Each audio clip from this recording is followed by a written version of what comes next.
After cops kill his dog, former Delta Force Commander Marcus unleashes a silent, tactical revenge, exposing their corruption without spilling a drop of blood.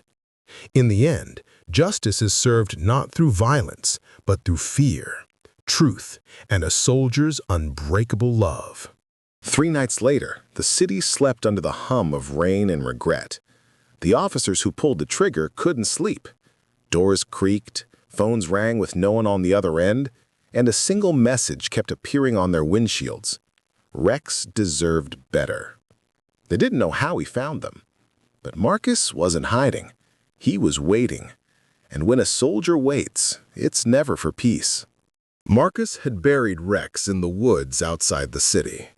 No ceremony, just silence and rain. Beside the grave, he placed Rex's worn collar and his own Delta tag, a promise carved into steel. No mercy for the merciless.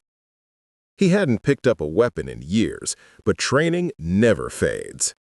In his small apartment, he laid out maps, body cam footage, police rosters, and traffic cam feeds. Each officer's name was burned into his mind like coordinates from a war zone. He didn't want to kill. He wanted them to remember, to feel the same fear they'd once made him feel, helpless, unseen, powerless. The difference was, Marcus never missed his target. The first officer found his patrol car stripped of its tires, his badge nailed to the hood with Rex's dog tag hanging beside it. The second woke to his home alarms disabled, his radio whispering distorted recordings of Rex's last bark. Every night, something new, non-lethal, but terrifyingly precise. The precinct went on high alert, but no one could trace the source. Security systems glitched, drones lost signal, every camera caught only shadows. Marcus was a ghost, one the military itself had once lost in enemy territory for 47 days. Now, he was back in familiar ground, hostile streets, familiar tactics, and a mission fueled by love disguised as vengeance. He didn't need bullets, just the truth and fear to destroy them from the inside. When the police chief finally traced the trail, he found something chilling.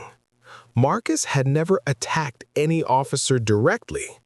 Instead, he exposed them. Leaked footage of the shooting, internal corruption, doctored reports. Every secret they buried was suddenly on every screen in Atlanta. The same man they called aggressive now had the city calling him a hero. But Marcus didn't care for praise. He wasn't fighting for the world's applause. He was fighting for Rex. And as the officers' careers crumbled, one of them broke down, sobbing to reporters, "He never touched us, but he destroyed everything we built." At dawn, Marcus returned to Rex's grave. The sun cut through the clouds for the first time in days, painting the wet grass gold.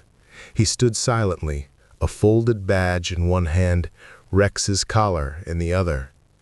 Justice hadn't brought peace, only quiet. He whispered, "You protected me your whole life, buddy.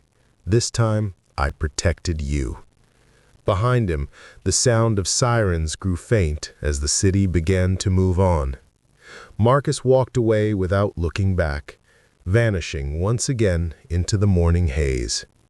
Some say the man in the hoodie was seen feeding strays behind an old church weeks later. Others say he disappeared for good. But in Atlanta, when it rains, some still swear they hear it, a low growl in the storm, guarding the quiet streets.